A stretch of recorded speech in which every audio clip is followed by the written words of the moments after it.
andBeyond Phinda Private Game Reserve, we obviously focus a lot on rhinos. We have both species of white and black rhinos.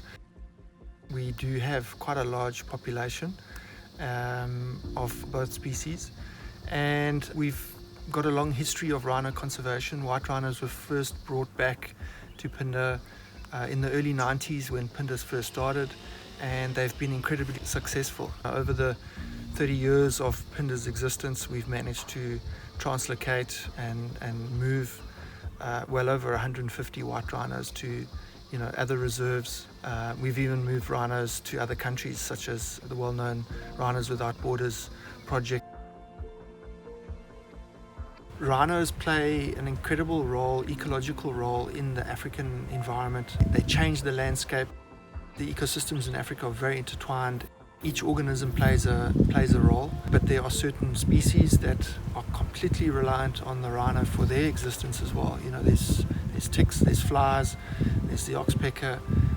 All those animals benefit from the existence of a rhino. They create paths through the landscape that other animals use. They maintain wallows that other animals require, like warthogs. From a cultural history point of view, rhinos are very prominent in cultural history. Rhinos are the token species or animal for many sort of tribes and people, especially in the Zulu culture. Personally, I have a very close affiliation to rhinos. They're both probably my favorite species. I think that really came to the fore when we lost our first rhino here. It was actually quite gut-wrenching, to find a dead rhino. You obviously feel very, very responsible for its death, and that sort of, I guess, awakened a very much a feeling of we have to look after these animals at whatever cost. South Africa's had a decade of incredible poaching. We've lost almost 10,000 rhinos. Dehorning is something that we started. It's quite a drastic sort of decision and action to take. It's something that was I guess a last resort.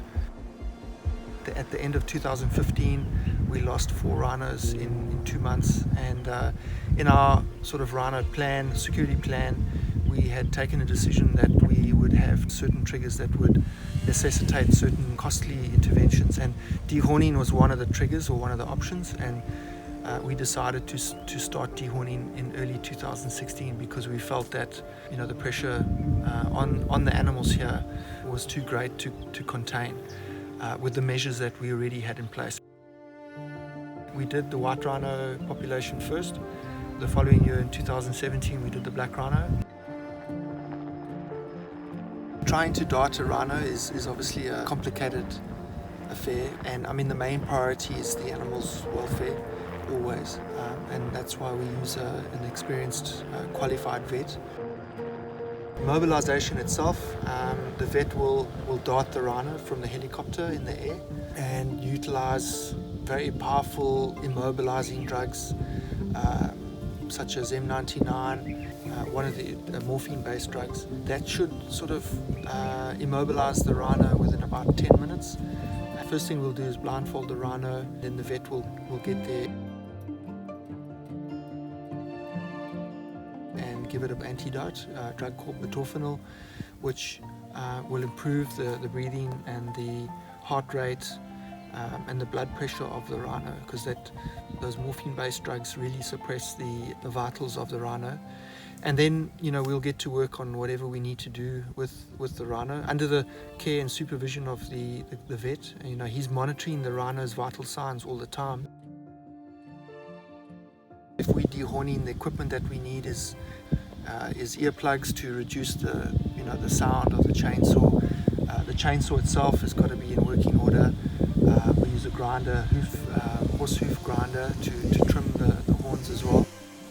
Dehorning requires a vet to do the operation, and obviously what we're doing is taking the horn off.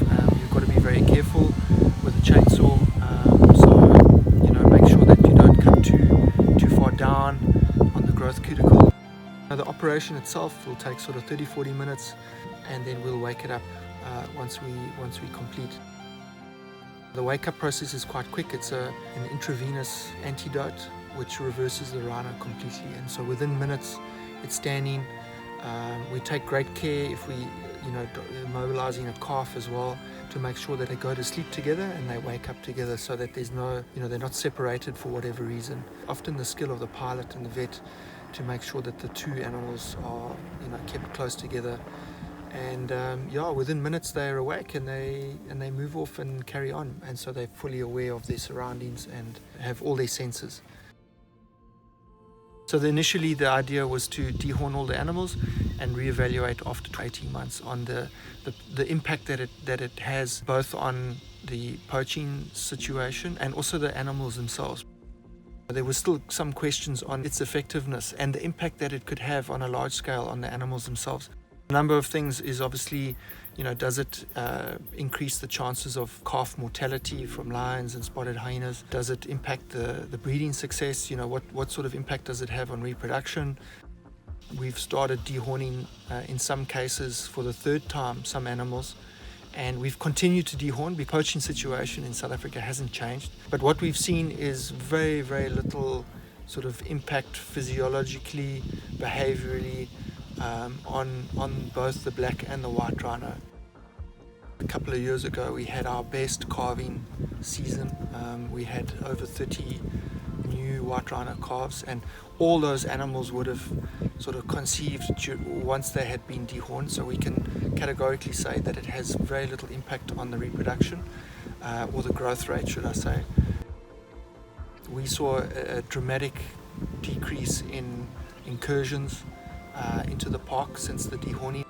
You need to get the message out that these animals don't have horns anymore, to reduce the temptation for poachers to come in. We were very grateful to get sponsorship and funding from andBeyond guests, so we've done quite a lot of dehornings with all our community leadership and traditional authority to make them aware of the crisis situation that rhinos are facing, and it's been very successful. We're going to do it again next year.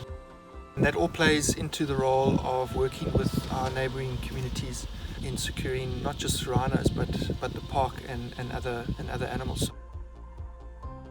There's obviously many different levels of involvement, sharing information, becoming more informed on what the situation is with regards to rhino poaching. So I think it's to keep up the awareness, and that's quite easy. Someone can do that from their home.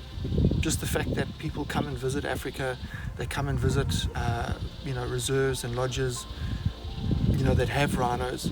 By that mere fact, they are contributing to the security and the conservation of those animals in those parks. And then if people want to really get more hands-on, we andBeyond offers experiences. We offer dehorning experiences with our guests, so that people can get involved and join us on an actual dehorning operation. The costs of that go towards the actual operation itself.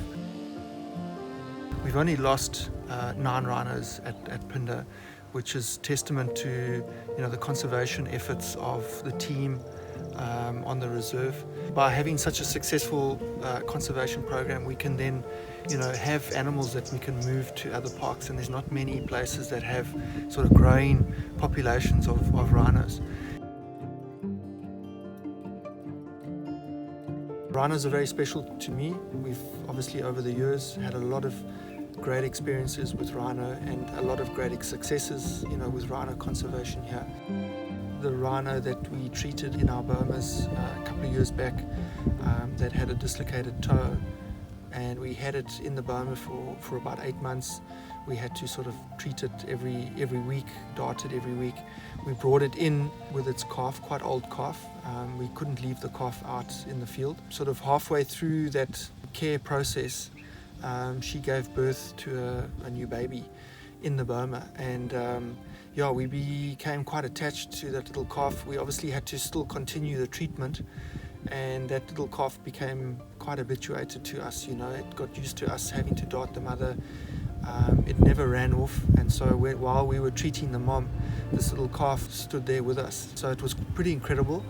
That calf grew up in the boma, and obviously when the mother was ready to be released, we released her with the calf and they survived for quite a while, and unfortunately the mother passed away of natural causes. But the calf, we were quite lucky to find the calf as well, still alive. It was quite small when we found it, and so we had to again put in the boma, find a friend for it. We bonded it with another rhino, and it was quite amazing to actually see it on the day of lockdown and doing very well still with its mate. So quite a cool story. As humans, we've lost so many of these special animals. We just can't afford to lose another one, especially when we have the power and the means to